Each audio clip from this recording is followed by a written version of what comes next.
Hey guys, and welcome back to another record update video.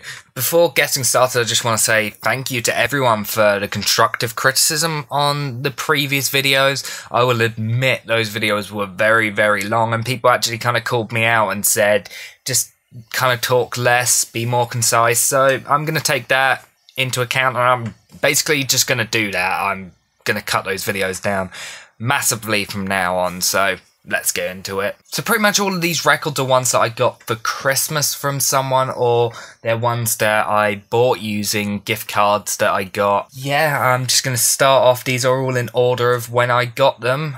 This first one I got from my mate who I used to do the series TMC with, and I also did a review about him when he was angry at me and I had to try and, calm things down a bit. So yeah, I basically just sent him an Amazon wishlist and he just bought me a random record, and I'm really happy with the one he got. He got me the debut album from Lower Than Atlantis, Fuck You.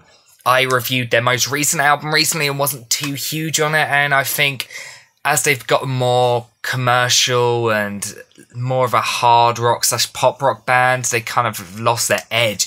But this original record is a really, really good one. It shows the band when they were originally a hardcore punk band, and it's just a really great hardcore record, really melodic, catchy. It's just songs that are relatable as someone who isn't, cool or uncool, just someone who's just kind of normal and average. And yeah, I really, really dig this album, and yeah, it's honestly my favourite by them. I know in my review I said that their Chasing Tune album was my favourite, but re-listening to them all, this just is my favourite. I just love this album to bits, and I'm really glad to have it on vinyl now as well. Next up, we got two from the same artist. Actually, this completes my collection of his studio albums. My girlfriend got me these two just because they were the last two I needed to get. So yeah, I've now got all the studio albums. I'm really excited for it as well. So let's just start off with the first one. It is Elliott Smith's Roman Candle. I really, really like this album. It's his debut. Not as good as his other albums. I'd probably say this is his weakest studio album, but it's still a really, really interesting and beautiful record. It's definitely more raw and intimate than some of his later stuff, and it's just kind of a very stripped back singer-songwriter album, very lo-fi, and has some incredible songs on there. Yeah, I think this was a really good debut. Although not as good as some of his later stuff, I still really, really like this album, and I think it shows off how talented the guy was really, really well. And yeah, if you're a fan of lo-fi acoustic music, then highly recommend this. And then the other one of his albums I got was Figure 8. One of my favourites. In fact, I even got a tattoo of the striped bits on the album cover. Yeah, I just adore this album. It's basically the complete opposite. Roman Candle was much bigger, less stripped back, kind of very Beatles inspired. It's just a huge, anthemic pop album, and it's just really, really great. Some of my favourite Elliott Smith songs, and honestly some of my favourite songs of all time, are on this album. I'd say this is up there with Either or an EXO as some of my favourites he's ever done. And yeah, I really, really love this album. I was actually reading some of the reviews of it because people have been criticising this new repressing that I've got here, and a lot of people have been saying it doesn't sound that good, and I don't really understand that because I thought it sounded pretty good. I thought it sounded better than it ever has, so yeah, I don't really understand the criticism. I don't know, but yeah, really, really great album. One I highly recommend to anyone who hasn't heard it or want to get into Elliott Smith and don't really know where to start. Next up, we have an album that was recently on my favourite albums of the year, last year video. And yeah, it's a really, really great album from a band I'm a huge fan of. I'm talking about Outrageous Now by Death From Above. I loved this album. As I said, it was on my favourite albums of the year video that I made last month. Yeah, it's just a really, really great album. Shows Death From Above kind of stepping away from the more dance punk inspired sounds of their first two albums and taking more of a hard rock and heavy metal inspiration to the whole thing. And it sounds really great. They're probably writing some of the best songs they've ever done on this album, and it just sounds great. I love this album to bits. I think it's really, really good. Honestly, it's probably the Death from Above album I've listened to the most now. It instantly clicked with me, and I just kept returning to it over and over again. And that's not to say the first two albums are bad. The first album especially is really, really good, but I don't know, I think this may be my favourite from the band, which is very controversial because this is an album that's kind of gotten a lot of mixed reception from people, but yeah, I really, really dig this album. Next up, we've got an album from a band that I discovered last year and really, really got into. Although this is probably my least favourite by the band, it's the only one that's currently out on vinyl. It actually got repressed last year, and although the first two albums are out there, they're very rare now because they haven't been repressed in a long time, so you're gonna have to pay a lot more than I'm willing to pay for them. But this one just got re-released for the 10th anniversary of it last year. It is the album In Nothing We Trust by Ruben. Ruben are a really great post-hardcore emo alternative metal band. This was their third and final album, and it's still a really great album. I think this has some of their best songs.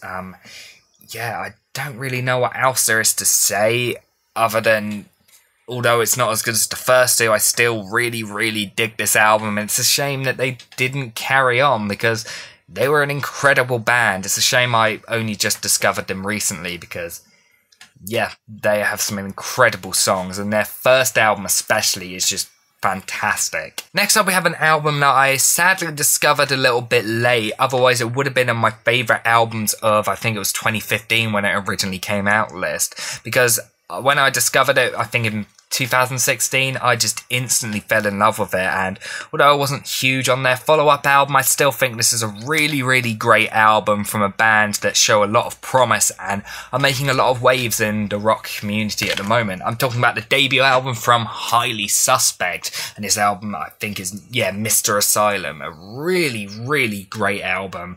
It has a lot of inspiration from bands like Queens of the Stone Age and the White Stripes, and it's kind of takes things in a very punk blues sort of direction, and it's really, really interesting. It's full of these really huge epic riffs, fantastic vocals, and yeah, I just think this is an album that pretty much every single song is absolutely killer. I thought this was a great album, and their follow-up album, My Name is Human, isn't bad or anything, but it's not as good as this one. It shows them kind of taking more of a 90s alternative rock inspiration, but it's just not as good as this album. I really, really dig this, and I'm hoping one day to see the guys live because I think they'd be a fantastic live band, especially when doing a lot of the songs from this album especially. So next up is an album, in fact the last two albums here are ones that I got with Amazon gift cards that I got for Christmas this year.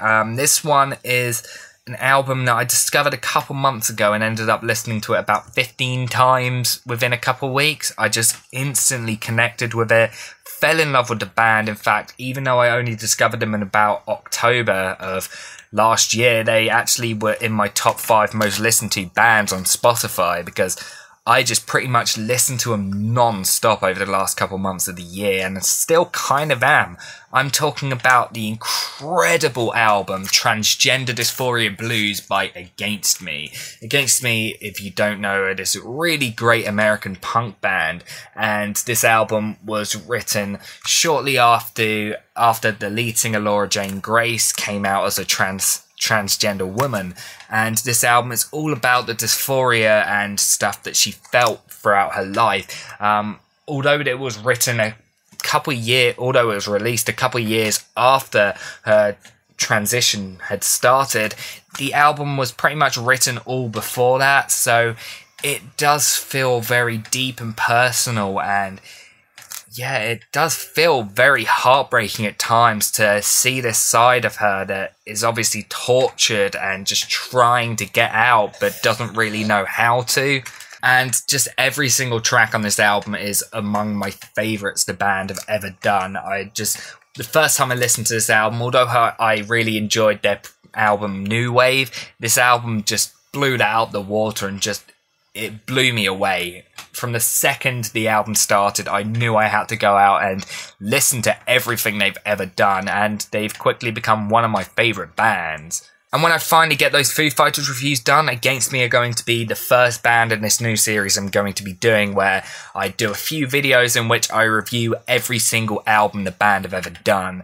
I want to carry on doing big reviews like the Foo Fighters ones, but yeah, they take up too much time, and I want to talk about entire bands' discography, so I'm going to do them in much more concise ways, starting with Against Me, because there's so much I can talk about, not just transgender dysphoria blues, but also things like reinventing Axl Rose and New Wave. So really looking forward to doing that and talking about this album more in depth, because it's one that I just absolutely adore.